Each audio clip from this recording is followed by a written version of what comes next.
بسم اللہ الرحمن الرحیم۔ حضرت محمد صلی اللہ علیہ وسلم اور سونے کے بت کی گواہی کا واقعہ۔ مکہ مکرمہ میں ولید نامی ایک کافر رہتا تھا۔ اس کا ایک سونے کا بت تھا جس کی وہ پوجا کرتا تھا۔ ایک دن اس بت میں حرکت پیدا ہوئی اور وہ بولنے لگا۔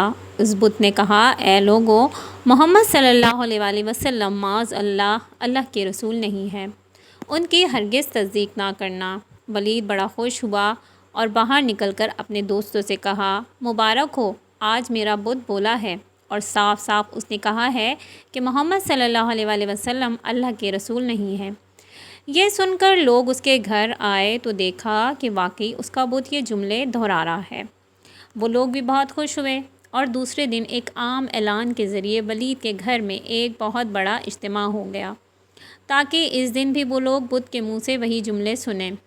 جب سارے لوگ جمع ہو گئے تو ان لوگوں نے حضور نبی کریم صلی اللہ علیہ وسلم کو بھی دعوت دی تاکہ حضور صلی اللہ علیہ وسلم خود بھی تشریف لا کر بت کے منہ سے وہی جملے سنیں۔ چنانچہ حضور اکرم صلی اللہ علیہ وسلم بھی تشریف لے آئے۔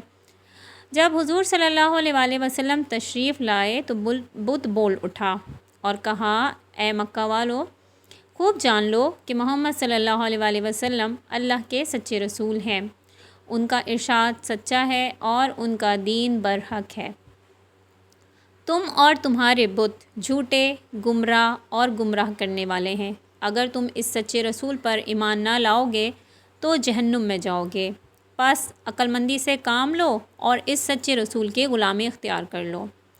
بت کا یہ بات سن کر ولید بڑا گھبرایا اور اپنے معبود کو پکڑ کر زمین پر دے مارا اور اس کے ٹکڑے ٹکڑے کر دیے۔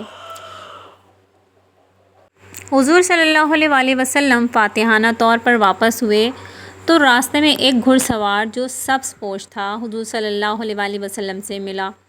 اس کے ہاتھ میں تلوار تھی جس سے خون بہہ رہا تھا۔ حضور صلی اللہ علیہ وسلم نے فرمایا، تم کون ہو؟ وہ بولا، حضور، میں جن ہوں اور آپ کا غلام اور مسلمان ہوں۔ میں جبل طور پر رہتا ہوں، میرا نام مہین بن عبر ہے۔ میں کچھ دنوں کے لیے کہیں باہر گیا ہوا تھا، آج گھر واپس آیا تو میرے گھر والے رو رہے تھے۔ میں نے وجہ دریافت کی تو معلوم ہوا کہ ایک کافر جن جس کا نام مصفر تھا، وہ مکہ میں آ کر ولید کے بت میں گھس کر حضور صلی اللہ علیہ وسلم کے خلاف بکواس کر گیا ہے اور آج پھر گیا ہے تاکہ پھر بت میں گھس کر آپ کے متعلق بکواس کرے۔ یا رسول اللہ صلی اللہ علیہ وسلم، مجھے سخت غصہ آیا اور میں تلوار لے کر اس کے پیچھے دوڑا اور اسے راستے ہی میں قتل کر دیا، اور پھر میں خود ولید کے بت کے اندر گھس گیا اور آج جس قدر تقریر کی ہے میں نے ہی کی ہے یا رسول اللہ۔ حضور صلی اللہ علیہ وسلم نے یہ قصہ سنا تو آپ نے بڑی مسرت کا اظہار کیا اور اس کے بعد اپنے غلام جن کے لیے دعا فرمائی۔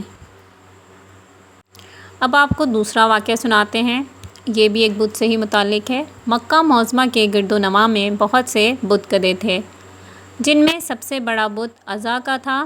عزا کو مشرکین طاقت اور خوشحالی کی دیوی جانتے تھے۔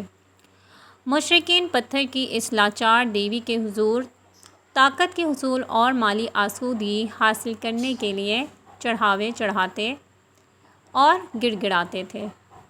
عزا کا بت وادی نخلہ کے ایک معبد میں رکھا تھا جو مکہ سے 10 میل دور ایک باغ میں واقع تھا۔ اس معبد کا انتظام بنو شیبان کے سپرد تھا۔ رسول اللہ صلی اللہ علیہ وسلم نے عزا کا بت توڑنے کے لیے حضرت خالد بن ولید رضی اللہ تعالیٰ عنہ کو مقرر فرمایا۔ یوں آپ رضی اللہ تعالیٰ عنہ 30 مجاہدین کے ساتھ وادی نخلہ کی طرف روانہ ہوئے۔ حضرت خالد بن ولید رضی اللہ تعالیٰ عنہ 25 رمضان المبارک کو اس معبد میں داخل ہوئے اور سامنے چبوترے پر رکھا عزا کا بت ایک ہی وار میں زمین بوس کر دیا اور حضور اکرم صلی اللہ علیہ وسلم کی خدمت میں حاضر ہو کر خبر دی کہ عزا کو خاک میں ملا آیا ہوں۔ رسول اکرم صلی اللہ علیہ وسلم نے فرمایا، نہیں خالد، تم عزا تک نہیں پہنچ سکے، واپس جاؤ اور اصلی بت کو توڑو۔ دراصل مشرکین نے طاقت کی دیوی کی حفاظت کے لیے 2 بت بنا رکھے تھے، ایک اصلی اور دوسرا نقلی۔ حضرت خالد بن ولید رضی اللہ تعالیٰ عنہ رسول اللہ صلی اللہ علیہ وآلہ وسلم کا حکم پا کر فوراً واپس پلٹ آئے۔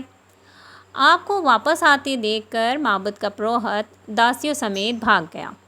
جاتے جاتے وہ عزا کے گلے میں تلوار لٹکا گیا کہ طاقت کی دیوی خود ہی خالد بن ولید رضی اللہ تعالیٰ عنہ سے نمٹ لے گی۔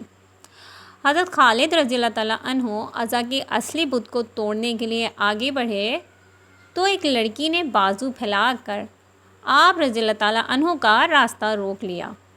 آپ رضی اللہ تعالیٰ عنہ نے پہلے وار میں ہی اس کے سر کو تن سے جدا کر دیا اور دوسرے وار سے خوشحالی اور طاقت کی دیوی پاش پاش کر دی۔ سبحان اللہ! اس دور کے مجاہد کتنے دلیر اور بہادر تھے۔ معزز سامعین، امید ہے آپ کو واقعہ اچھے لگے ہوں گے۔ چینل کو سبسکرائب کرنا مت بھولیے گا۔ ویڈیوز آپ کے لیے بہت محنت سے اور بہت ریسرچ اور ڈھونڈ کے بنائی جاتی ہے، لہٰذا اگر آپ سبسکرائب کریں گے تو اس سے خوشی بھی ہوگی اور حوصلہ افزائی بھی ہوگی۔ ویڈیو کو لائک اور شیئر ضرور کیجیے گا۔ پھر ملاقات ہوگی آپ سے۔ اللہ حافظ۔